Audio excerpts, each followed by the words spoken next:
What's up and welcome to My Point of View. I am your fat and opinionated host, and last night on News Nation, they revealed some new details about the Idaho 4 case. Well, I don't know if we should call it new details, but they provided some details as to how the Idaho 4 was unalived. And listen, I know a lot of you all hate the word unalived. I do too. I do not use that word because I'm PC and I'm afraid of triggering people and hurting their feelings. I use these words because YouTube is cracking down on us creators. They're cracking down on the words we use. So I can't sit here and describe these horrific crimes in graphic detail because YouTube doesn't really allow me.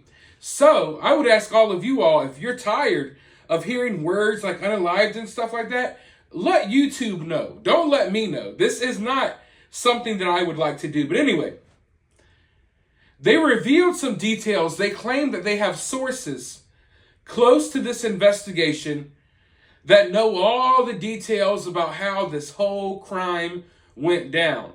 Now, I will warn you all that what we're about to watch and what we're about to listen to, I mean, maybe it will be kind of gruesome for some people. If you're looking into true crime, though, you need to be able to be built for stuff like this. It blows my mind all the time how many sensitive people who are offended by everything watch true crime. I mean, we're literally talking about stories about people being gruesomely unalived. You know, I mean, if you're sensitive and you can't handle details and you can't handle certain language or the way people get across or relay this information, the true crime just isn't for you. But we now know the order in which Bryan Kohberger allegedly unalived these victims. We now know that they weren't really asleep. We've been told that all four of them, they were asleep. But then when we found out, about the food order and random people were scrolling on TikTok. I mean, we were told they were all asleep, but once we got a little more information, it became obvious that I don't think they were all asleep. And if they were, then, they had to fall asleep very quickly. From the time they went and got their food order, they were online, and then, it's within minutes. It's within minutes, but what I want to do is I want to go ahead and show you all this clip from News Nation last night. I could relay this information to you all, but I found that if I do it, then y'all think that I'm the one that created this information. I'm going to let you hear out the horse's mouth. Mind you, they say they have sources that know this stuff. I don't know who these sources are, so we're taking them at their word. But without further ado, let's go ahead and watch this clip. Then I'll be right back with my thoughts. A couple of sources with knowledge of the investigation have told News Nation some details that up until now we did not know. Let me lay a few of these details out, but I do want to warn you that this is graphic information and it is uncomfortable to hear this because we're talking about innocent kids who were killed in that home back in October. And not only that, this is evidence that likely will come out in court at some point. Whether it will be germane to who the killer is or not, that remains to be seen. But it could be evidence nonetheless. With that in mind, let me let you know what these sources have told News Nation. Number one, they told us that the victims, Kaylee Gonzalez and Madison Mogan, were killed first, and they confirmed that Ethan Chapin and Xana Kernodle were killed on the second floor afterwards. And these are some of the other details that they have released. They said that Ethan Chapin was killed in the doorway of Xana Kernodle's room before the killer set upon Xana. The sources say that it appeared Ethan had stepped partly into the hallway where the attack may have begun.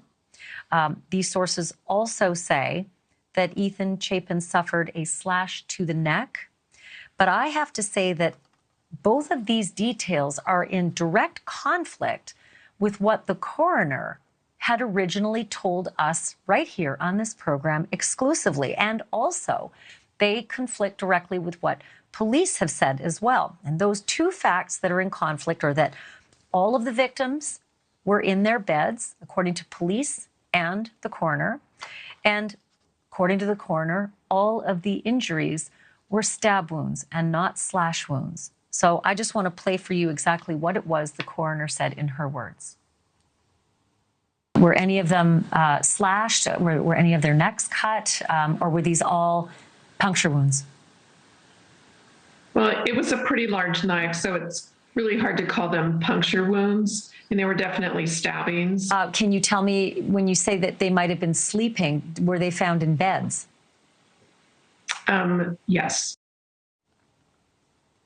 So those were the facts that the coroner told us. And like I said, it is in direct conflict with what these two sources familiar with the investigation are now telling us as well. That obviously needs to be sorted out and likely best in a court of law as well. Also want to tell you these other details that we have learned from these two sources, that Xana Kernodle put up a fierce fight when the attacker set upon her, repeatedly grabbing the attacker's knife, so much so that she sustained deep cuts to her fingers and that her fingers were nearly severed. Now, that does actually work in comport with what Xana's father had reported to an Arizona news outlet about what he knew about what this attacker had done to his daughter. Have a listen to Jeff Kernodle. Bruises, maybe hurt by the knife or whatever. Yeah. She's a tough kid. Whatever she wanted to do, she could do it. So it is thought that after this attack on the second floor of Ethan and Xana, the killer then made his way throughout the second floor of this home towards the back of the home and out that back sliding door in the kitchen. That is where the surviving roommate, Dylan Mortensen, had reported to police that she had seen a figure dressed all in black making his way towards her and then making his way out that back kitchen window. You can see it with the string of lights underneath the upper porch. Why Dylan didn't say anything at that point remains a mystery. All right, for one, I have to question, who are these sources? Who are these sources? Are you really talking to someone close to the investigation, or are you getting this information from Reddit and random social media posts? Because I've seen all of this information before on social media, and I'm just wondering, is that your source? Some random person on Reddit? I don't know, but at the very least, like she says, this conflicts the information that we've been given. Now, I do not expect law enforcement to be 100% transparent about the evidence they've collected. But, the coroner was saying that, her story was totally different. And part of me wonders if they just put it out there that all of these students were asleep to maybe make people feel better about the situation, to put people at ease, to make the families feel a little bit better about the situation. And that's what scares me to death about these true crime cases, is because we're living in a day and age of, the best word I could use that really encapsulates it all is wokeness. People are afraid to tell the truth about things that happen. And I don't want anyone placating to my feelings. Give it to me straight. Don't tell me, everyone was peacefully sleeping when Kohberger came in and shanked them all. Don't tell me that if that's not the case. I'm a big boy. I can handle the truth. If you're paying attention to true crime cases, then you need to put your big kid pants on and handle the truth. But I can already tell there's a little bit of this new wokeness, this victim-like mentality that's made its way into this case because no one can question the surviving roommates. You can't question why they didn't call cops. If you do, you're a bad person. And it all ties into this victim mentality that has taken over this country. I talk about it a lot, but we are living in a nation of victims. Everyone wants to be a victim. Everyone's looking for a way to be a victim, even if it's, oh, you said something about a true crime case I don't like, therefore I'm a victim now. So I'm seeing this mentality leak into true crime, and this is not the place for it. To solve these cases, you need common sense. To solve these cases, you got to be straightforward. You can't sugarcoat this stuff.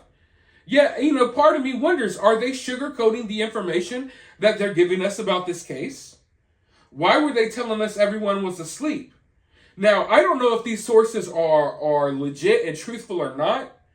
What I can say is, I don't believe that all of these 4 victims were asleep. Because if you look at the timeline when the food order came in and all of that. So it's believable to me that at least 1, if not 2, of these victims were awake. Maybe even more of them. So this information that we're getting from News Nation is not far-fetched. In fact, it kind of makes more sense than the information we've been given prior to this. Now, of course, it's best to, we're going to believe law enforcement and the coroner because they're the ones that should know this information. But like I said, I struggle nowadays because I wonder if these people are trustworthy enough to give it to us straight, or if they're going to sugarcoat it because everyone's crybabies and everyone's pearl clutchers these days. Now, we're about to go into some territory that may or may not piss you off, but I tell it how it is on my channel. If this is true, that there was a scuffle, that Ethan was killed in the doorway, basically the hallway, and there was a scuffle, and there was a fight back, she grabbed the knife and all of this stuff. If that's true, then it raises even more of a question as to why Dylan, who saw Kohberger that night, allegedly, why didn't she do anything? Why didn't she say anything? Because I would think, if everyone's asleep, then maybe it was a quiet situation. But from what they're saying, it seems as if there was a struggle in the hallway, in the doorway. And if there really was that fight, I would guarantee you there was probably screaming and a lot of noises. So that's even more of a reason why you would think that the surviving roommates or the surviving roommate would have made a phone call to law enforcement. Now, everyone's made excuses for her, and I want to make it clear, I'm not the type of person that attacks people in these cases. I'm not going to bother anyone. All I do is make my videos and give my opinions. I don't think it's right for anyone to shame anyone. I don't think it's right to shame this surviving roommate. I'm sure she has it hard enough. But what I'm not going to do is sit here with this victim-like mentality and be like, oh, she must have frozen for 12 hours. It's perfectly a normal response. No. We don't do that over here. You can take that to the other channels and live in fairy tale land if you want to. In my world, if your friends are getting murdered in your house and you see a home intruder, you say something, you call someone, or you do something. Now, I'm glad that she didn't do anything because maybe she would have become another victim. But she could have easily closed her door and called 911. I don't want to hear this flight or fright and freezing up and she didn't know how to do this and do that. Nah. Okay, we don't get down with that mentality here. We don't get down with those excuses. Once again, I'm not placing the blame on her. All of the blame for this situation goes on Bryan Kohberger. Dylan, or whatever her name is, she is not to blame for this situation at all. But we as a society need to acknowledge how to better respond to these situations instead of, oh, let's shove it under the rug and make excuses. No.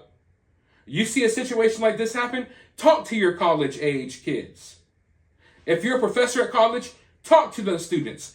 Let them know how they should respond to a situation like this, as opposed to coddling people who just sat there and watched a murderer walk through their house after their roommate struggled in a doorway fighting for their lives, and they decided, I'm going to close the door, go on TikTok, and just hang out for, until the next afternoon. That don't cut it here. Now, I don't think that she's involved in any of this stuff at all. I think what happened here was just a young person being stupid, being unaware of their surroundings, being more worried about whatever the hell they got going on as opposed to what's going on in their home. That's what I think. I think it was just negligence. I think it was just a stupid child mistake, a college-aged mistake. Maybe they were stoned, maybe they were drunk, maybe they were sober, maybe they were studying, maybe they wanted to get back on social media, maybe they wanted to get back on FaceTime. I think that they were more worried about young people like stuff as opposed to what the hell could be going on in this house. I mean, they see a home intruder, they hear scuffling, they hear screaming, they hear dogs barking, they hear someone yell someone's in the house, and their response was, I'm going to open the door, look at the home intruder, close my door, and maybe tomorrow afternoon I'll come out and see what happened. So, yeah, all that stuff doesn't cut it. But as far as this situation goes, like I said, I would like to know who these sources are. Are they really close to this investigation? Or did you just find this information online? You know, because that makes a big difference. But like I said, it all sounds believable to me, in my opinion. It doesn't sound far-fetched, but let me know your thoughts. Do you believe these sources? Does this story sound a little more realistic than the other story we were given? Because, I don't know, is it just me? I feel like this sounds more realistic than the story we've been given so far. And if that's the case, I understand you want to protect an investigation, but why are you sugarcoating stuff? Why are you sugarcoating stuff to protect people's feelings? And in a way, it's almost like, did you not give us this information because you didn't want there to be any backlash for someone else who may have been in the house and saw this stuff or heard this stuff happen? Like, I really want to know why we're getting one story here and another story here. Let me know your thoughts down below. While you're down there, hit the thumbs up button, hit the subscribe button, ring that notification bell, and as always, remain opinionated.